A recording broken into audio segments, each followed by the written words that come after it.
right, ladies and gentlemen, thank you very much. I hope you guys have enjoyed this event so far. We're going to be getting started again with the panel discussions, and just kind of set some simple rules. The questions are set up so that as I ask a question, if you feel that it's appropriate for you to answer the question, we'd love to get your feedback. And multiple, any one of you can answer the same question at any point, okay? And then if the audience has a question as well too, feel free to just let us know, and we'll go ahead, and once we answer all the questions, we'll give you guys an opportunity to answer questions as well. We did go ahead and actually grab some questions from the audience a little earlier, so we'll have an opportunity to ask some of those questions as well. So we can go ahead and get started here. And we will start with one of the questions from the audience. What is the average cost of a 600 square foot ADU if there are no wetlands and specific challenges? It's pretty straightforward in construction. I'll answer that one. So the average cost of a 600 square foot ADU, which we have a sample floor plan over here, taken on the ground, is typically between, so we're, there we go. Typically between, all right, typically between about 225 to 260,000. We have a handout that has different sizes and general price ranges, so that's really helpful. We try to give pricing that matches across all the states, so that includes Massachusetts, but as I mentioned earlier, even if there are no wetlands, those types of things, every municipality is going to have a different set of hurdles that we'll have to jump through and be able to, that will likely have either cost implications positively or negatively. But I think that's a good range, and that's not just the house, that's a total project for us. So permitting, foundation, and everything. Thank you very much. The next question from the audience was, where do you suggest a commercial property owner gets more information? More information on what? Great question. That's what the question is. Well, I would start with the City of Fitchburg Community Development Department. This is who hosted this event, and they can direct you to what you want to do, right? If you're a commercial property owner and you want to expand your property or renovate, or you're looking for grants, or you're looking for what you can do, what you can't do, that's always where I send everyone. I send everyone to Mary Jo Mohart, Economic Development Director, or Liz Murphy, Community Development Director. That's usually the first spot. You can go to the mayor, but usually, I'll push you off to someone who has more resources. Thank you so much. And this question is actually for Jonathan Berk. Any suggestions on how to win over skeptical local officials on the benefits of increased housing production? Sure.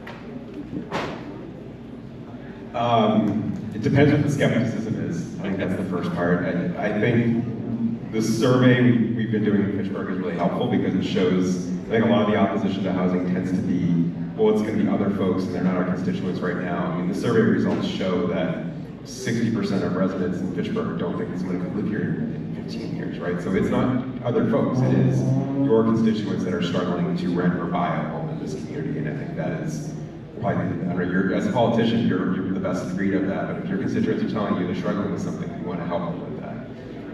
I think more broadly, a lot of points that people forget are the less housing we build, the less mobile a community is, and the more our communities are aging. And that means less disposable income, that means less support for our small business communities. That is sort of an unintended consequence. I think a lot of folks don't realize when you talk about, well, more housing means changing our neighborhood character. Well, neighborhood character is naturally changing the less housing we build just by sort of forcing the same built environment on a universe and a world and a culture that doesn't, what am I trying to say?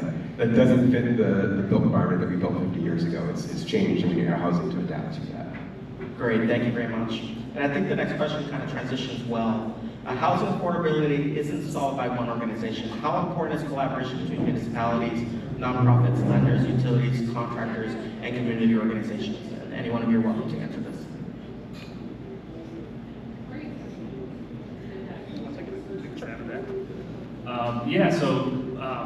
Between contractors, utility companies, municipalities all working together, obviously that is what, if everybody has the same goal in mind of having housing and at that affordable, not even the affordable, but attainable housing for the communities that is certainly should be everybody's goal. Yeah, I guess I'll just add, from the government perspective, right, from my perspective, I hear a lot from investors in Fitchburg. Particularly, we're seeing a lot of investment in multifamily, between 5 units, 8 units, 16 units, 32 units, 35 units. And I hear a lot of anecdotal evidence, that we're doing the right things by saying, we couldn't do this without the support of the city. This would not be possible without the collaboration and support of the city of Fitchburg, everything that we do to connect with state resources, city resources, just help with the permitting process, help kind of mediate between parties when it comes to the building department, the permitting, planning board, zoning board, all these kinds of different processes that needs to go through in order to get a project off the ground. So certainly, if you have your elected officials and your government employees that are all working towards the same goal of creating more housing, then we're gonna see that housing continue to manifest, just from government perspective. Absolutely, thank you. Just to second that, I mean, that's so important, because I think as Jeff has mentioned, we have a regulatory system in Massachusetts that's really tough to build housing. I think Jeff may attest, one of the most difficult in this region. Without local support from mayors, from city councilors, walking through that process, whether it be city regulations, state or federal, you're not building any housing. And that's some communities have used that to their advantage, and others I think are using that to a positive advantage, which is to actually produce the housing that our region needs and our state needs. That's great. Those are great answers. Thank you. This next question is actually going to be for Madeline. If a young family moves to Fitchburg next week, what advice would you give them? Welcome. Welcome to Fitchburg. Advice is all making sure that they know the resources. As a Fitchburg resident, I'm a Fitchburg resident. I love Fitchburg, and it's really just connecting them to the resources that they may need to be successful, to be well connected with the resources that Fitchburg has. Thank you. This is a great answer. Anyone else want to take a stab at it? I mean, I could, I would say that, for me, I'm really on the Facebook a lot. I find that is the most effective way to share information very quickly. Instagram, social media in general, LinkedIn, those things, just to share information about what's going on in the city, how you can get engaged, how you can join the community, those kinds of things. Show up to events. Show up to businesses, start talking to people. That's the number one thing that I think will improve your life in a community, is to get to know the people within it and start to learn, where to go, what time for breakfast, what kind of great events are going on, what's a great business, these kinds of opportunities. And from there you can expand in what you want to do with your business or your life or whatever. That's great advice. Thank you. This question is actually for Rusty Daniels. Now, for homeowners that, this one, you guys hear me now? Okay. For homeowners that are just buying their first home and are looking to do some improvements to their home, oftentimes they think about making some, significant renovations to their kitchens, their bathrooms, but they're not necessarily addressing the energy efficiency side, right? What tips would you give for someone like that? Well, as much as we all would love to have a beautiful kitchen and bathroom, I know I would too, that doesn't give you a return on investment necessarily. I mean, it does long-term and property value, right? So everybody, when you go to sell your house, everybody's looking at the kitchen and bathroom. Those are the two most important things that give value to an inside of a home. But there's not immediate payback. With energy efficiency improvements, you're doing two things. I like to think of it. You're not only one, my favorite is supporting the Commonwealth's climate goals of reducing your carbon emissions and reducing that reliance on fossil fuels. The second thing is that you're seeing that return on investment by lowering your energy bill. That's really where it's at. It's like putting that money into your home to then pays it back on the return of the investment by reducing your energy costs, which everybody, I'm sure, would love to do that. Even you, Mayor, I'm sure would love to reduce the cost of energy. Yeah, so that's really what I have to say about that. It's a win-win. I look at it, especially to hit the climate goals of the Commonwealth and New England. in our country, especially in a time when we need it so much. Absolutely, thank you. Thank you. And actually, Madeline, I'd love your perspective when you're counseling homeowners that are considering buying their first homes.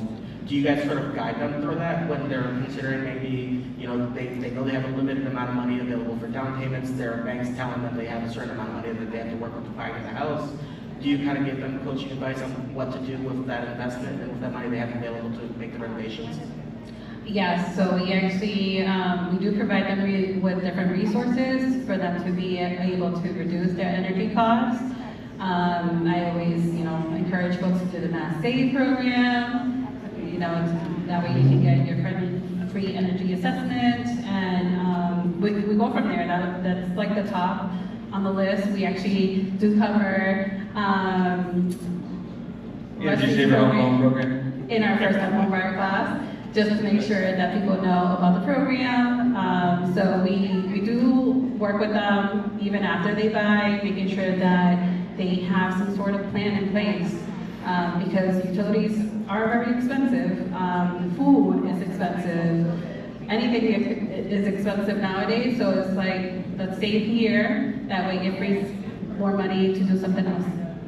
Great, thank you. This next question is actually for Jeff regarding the ADUs. When they are being designed and built, sort of like what sort of expectations do people have about energy efficiency? How well insulated are they? You know, are there advantages to getting an ADU versus building an addition? What kind of advice would you give to someone that's considering one of the two options? Yeah, so it really comes down to what your need is, whether or not you're building an ADU or an addition. What we do as our construction company, we do high efficiency, highly efficient homes. So we have the point of diminishing returns in terms of our value in the walls and in the ceiling. We do all new construction. We meet up to meet and exceed code. So a lot of what Rusty does is already built into our new products. So we also do take decarbonization very seriously. So we are fully electric, so no fossil fuels in any of our builds. So, you know, in terms of that's what I would have to say about that. And then whether or not you do an addition, it really comes down to what's the goal of the project versus an ADU. So, Great, did you want to add? Yeah, I was gonna ask, do you guys do like HERS rated properties? we do HERS rating, blower doors, the whole thing. Yep. That's great, awesome. Yep. So So to speak the lingo, we're under 2 ACH 50 for all of our homes. Love that, see, that's great. Actually, let's touch on this quickly. So can you guys really quickly for the audience explain how the HERS rating works? Do you want to accept that? No, you go ahead. I was like, how much time we got? No, it's really not that complicated, but yeah, go ahead. Yeah, home energy, what is it, HERS, rating system. So it's a way to rate your house in terms of how energy efficient it is the broad stroke of it. By doing the new construction that we do and just having that in mind, there are general rebates that you can have if you hit certain markers. And so we aim and hit and exceed those markers with all of our homes. Yeah, and there's also lots of available incentives and rebates that are for new construction as well through MassHousing. Yeah. So especially for putting in high efficiency appliances, and there is a whole separate thing for that. So yeah, that's good to know too. So there's lots of ways to help save energy and reduce fossil fuel reliance. That's great. This next question is actually for Jonathan and Berk. What is one housing myth, based on the research that you've been doing, that people really need to stop believing? Need more time for that one too? The biggest one, I referenced a couple of them in the presentation. I think the schools one is the biggest one that comes up over and over and over again. I think it came up a lot in Massachusetts during the MBTA communities debates, where you would say, okay, your zoned capacity in the under MBTA communities, which was this sort of out there number that you had to zone for, but would never actually be built. People would take that number, multiply it by 2, and say they're all going to have students in the school system at once. So if 800 units was your capacity, you're going to have 1,600 students, and you'd see signs printed up, you'd see flyers mailed out. And I think you really have to take a step back and look at the data that we showed, the analysis, and the nationwide numbers are around 0.08 to 0.16 students per new multifamily housing units, a little higher in single family. But that is the biggest myth. And then I think the other thing to consider is that student population is how you get your funding for schools from the state and reimbursements from the state. It's more complicated. Chapter 70 funding is this whole amorphous thing that I'm not going to pretend to be an expert on. But student population is part of how you get money back. And folks will say, oh, well, okay, you just cut back your school spending if your student population drops. Well, the building's still there, the overarching staff are still there, the administration staff is still there. You can't cut all of that back. Those expenses are built into your budget. So I think that student population depth around new housing needs to be brought back to reality around what that actually looks like.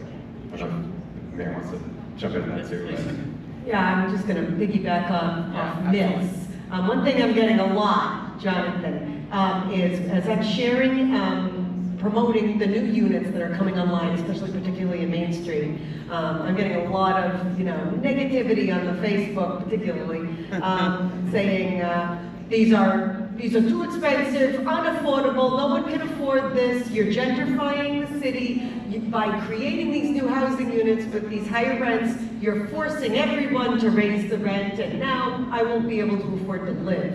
Now, I've seen study in Austin, Texas, talking about the more housing units they create, it creates a lower, overall rent as demand grows, rent, supply and demand.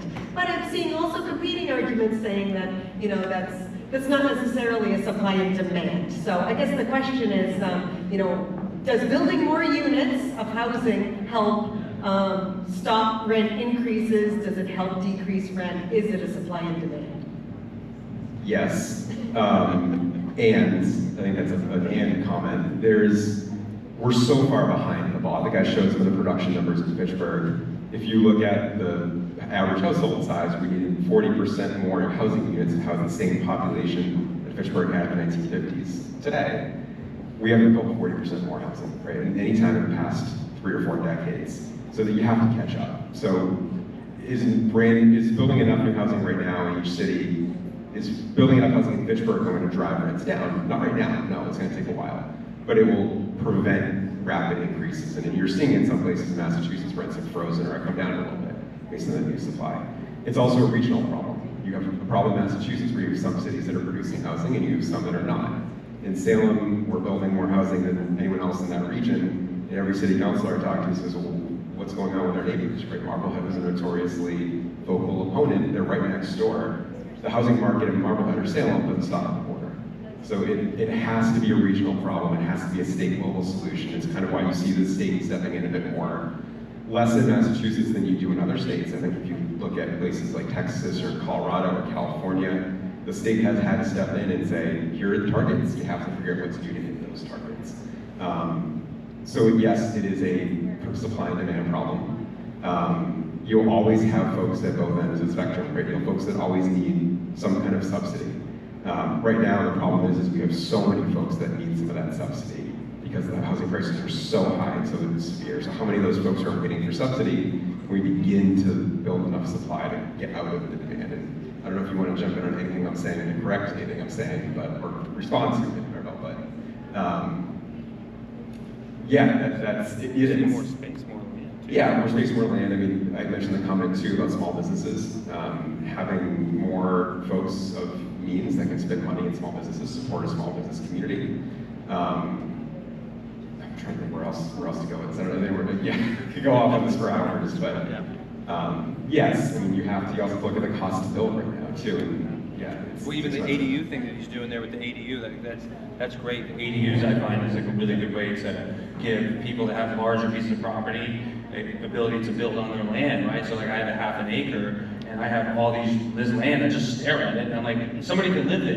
And that's really, I think, opening up programs, more and more awareness of ADUs and other situations where like, hey, this land can be built on, because we don't have a lot of it here in Massachusetts, especially in Salem. There's not a lot of land over there, but like available like open plots of land to do that. So you have to be creative in these ways. And not that I'm in housing or anything, but I've been thinking about this as well. Because I wake up every day and I stare at this beautiful piece of land. I'm like, I want to build something on there to give somebody a place to live. And how many homes are like that around the area where maybe the town, I don't know what it's like in Fitchburg, but I know in East Hampton where I live, like the mayor's very active on that, trying to build like more places and incentivize homeowners to build on their land. So that could be another way too. You mentioned Austin, Texas too. I think if you look locally, Beverly is a city that built a lot of housing quickly, and a lot of multifamily housing, and a lot of folks say, well, it's just folks from Austin coming in. A lot of the folks who moved into those apartments sold homes in Beverly. So you opened up family housing, and I think one of the things we forget is we need to build more housing, but we also need to right size our housing supply. So we need to build options for folks to downsize. So the person moving into a new apartment or condo or rental unit is moving from somewhere. And what unit of housing did they open up and maybe didn't fit their housing needs, and maybe needed lower monthly expenses, and they can open up an opportunity for a family to come in and occupy a unit that was just empty nesters before. Even what they do with the old mill buildings around here, that's great too. Out of the work, and I know Fitchburg's got a lot of beautiful old work. We go down this road a whole bunch, but you know, these factories, these beautiful things. East Hampton's doing that where we live. There's these beautiful old factories that they've turned into housing, and you know, it should be able to be affordable, but it's always about cost and then making profitability on that. So it's like, how can we incentivize even the construction companies? And, I mean, this is a big thing. I could keep going on this for hours, but it's a good I'm question. gonna just add, Thank you. because so Newview does housing development, and it does, it's costly, and we at least have the privilege that we can get funding to be able to do big projects like this. We actually recently did Fitchburg Arts, which is a total of 68 units.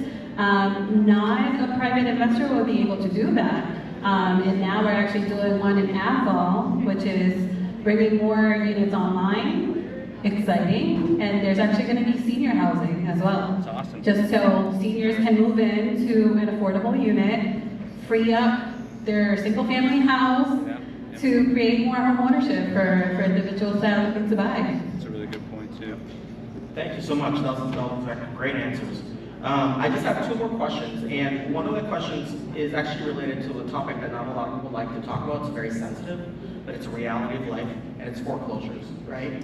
What is something that you can advise someone who's buying their home for the first time in a very competitive market and is maybe overbidding on the home just because they like that area and putting themselves in a really tight financial constraint? What advice would you give for someone like that? So we cover this in our Homebuyer class, making sure that folks don't go to their max budget. We've actually sadly seen people that bought a year ago come to us for foreclosure counseling because they cannot afford their mortgage payment. Life happens, and that's why we make sure that people are educated. So it's making sure that they have the resources needed for them to be able to access help earlier on and not wait. As they wait, it makes it a little bit more difficult to work with the lender to try to find a loss mitigation option for them to keep their home. So we tell them to reach out to a HUD agency, HUD counseling agency early on. As soon as you got laid off, lost income, had an unexpected emergency that you're not able to make your mortgage payment, seek for help. I just want to add one thing to this too, is I'm just curious, with the ADUs, is it possible that someone that hasn't quite entered foreclosure still has good credit or decent credit, can they use that as a rental income to maybe prevent that foreclosure and have that be an option? Just curious. Yes, absolutely. You definitely can rent out the ADU and or the primary structure as well. Yeah, that would be an option. And then what we were talking about earlier too, in terms of infill housing and cost of housing, ADUs are typically a nice way to be able to check a couple boxes of being able to provide housing for family. That's really who we're typically building for, where people, mom and dad, move out of their big house, either rent it or their kids move into it with their kids and they live in the backyard. I've got 50 stories where that's the case personally. So. That's why I know a lot of people too, like their city taxes are wrapped into their mortgage payment. So I don't know if there's any programs maybe here in Pittsburgh. I don't know if like that does happen. Is there a way that you can apply or get some sort of relief, temporary tax relief from the city to lower that mortgage payment at all? Is there anything like that? No? I think so. No? Just thinking, because most of that, like I know my mortgage is my insurance, tax, like everything's wrapped into that. And if something that happened, it's just like, when it actually, you know, the actual cost of the mortgage, even mortgage insurance is wrapped in all that too. So there's extra things, you know, that maybe could be deferred. I don't know if there's anything like that available. But. So for the insurance part, we, you know, we encourage homeowners to shop around. Oh, yeah. They can change insurance companies. I actually did this recently because my insurance went way up, and shop around to get your insurance lower. As far as, I actually had a question for you on the ADUs. Once you have an ADU in your lot, how much taxes am I going to pay extra? Yeah, that's a good question. Yeah, so the taxes question. If you build an ADU, you're essentially, it would be similar as if you did an addition. So it's the livable square footage that you added on. So typically your property tax is going to be on how big your house is, how many square foot, that type of thing. So it would be an incremental increase in additional living square footage. But your property value also increases with that as well. Your property value increases as well. I wouldn't say that it is a one-for-one. I would say, you know, don't expect to pay $300,000 for the ADU, and for sure have your property value go up by $300,000. That could not be the case. That's reality. But typically, most of my customers, it makes sense because we're having families live closer together. It's higher quality of life, that type of thing. Thank you very much. And the final question here is actually more for the community. And how can residents become better advocates for improving housing within their own neighborhoods and become advocates for their community members as well? You guys are all welcome to answer that. Would you like? How would you advocate for improving housing in your neighborhood, in your community? Community. Yep. Yeah, let me clarify that question. This is actually a conversation that I had with a homeowner in the past, and they're trying to figure out resources within their own communities. And so the idea is encouraging homeowners and residents to become stewards in their communities and encouraging them to collaborate with organizations like New View and these great organizations that are here with us today to learn about their rights, what programs are available to them, and really the community to come together to actually support each other so that they're not so dependent so much on municipalities, but rather using the resources that are regional and local to them. I'll just throw out to start, you can start as small as helping your neighbors. Maybe you have senior neighbors that have a challenging time keeping up with yard work or exterior maintenance. You know, spending some time learning what the challenges are and just helping. You know, helping your neighbor shovel their driveway or, you know, mow the lawn, weed whack, you know, help with a broken light, you know, helping your neighbors. I mean, something like that would be very, very inexpensive and would cost you a few hours, and you'll gain incredible community momentum, community support, and help improve your neighborhood block by block. From there, you can go up to the community resources that are provided through like New View Communities, an incredible community resource at New View Communities right here on Main Street. They have stewards programs where you can connect and collaborate with the community, learn what resources are available, learn what grant programs. Come talk to the city and the government and learn what resources are available beyond just loans. You know, there are a lot of opportunities there to improve our neighborhoods in that capacity. That's great. Take a little bit of an angle, different angle on this. I mean, I think, speaking as I served on the planning board in Salem for 4 years, and I think we've heard from 25 different people in a city of 45,000 over those 4 years. And a lot of times that's only one opinion and one perspective. So I think it's important that if you want to support your community, your neighbors, whether it's new housing, whether it's reforms to housing policy, zoning policy, whatever it is, you show up. Show up to your zoning board, your planning board, your city council meetings. You set up meetings with city councilors, the mayor, and talk about your concerns and things you want to see. And if you hear about projects in your community or broad master planning processes, to connect with Liz in the planning office and support those efforts and get involved in those efforts and make sure your voice is heard, but that you're also making sure that your city is hearing both voices. Because I think too often, and this question came up a little bit earlier, but too often I think elected officials will only hear folks when they want to complain about something or fight against something, not fighting for something and supporting something. That's a good one. You know, often we only hear from the anti-everything crowd. And sometimes, you know, councilors or elected officials, they get afraid they got to get elected in the next year, so they don't want to go too far against the crowd. So, but if the crowd is speaking for what's right and what's good and what's just for the entirety of the community and not just for my backyard, then I think it really makes a huge impact on the city as a whole. Yeah, that's awesome. Yeah, really great points. Thank you guys so much. I think that sums up our summit. Thank you guys so much for joining us. For those that are joining us and watching the video, thank you again. And thank you all of our expert panelists for joining us as well. This was some really great discussions, and we really appreciate it. Thank you. Thank you. Great moderating. All right. Yeah, that was great. You crushed it. Good job. Yeah, great job. Thank you, guys. Nice job, everyone. That's great. Is this your official mayor podium here? Thank you so much for coming. Of course, yeah. Nice to Thank meet you very much. Thank you so much. Great seeing you. Thank you. Absolutely, thank you. Cool. Very nice.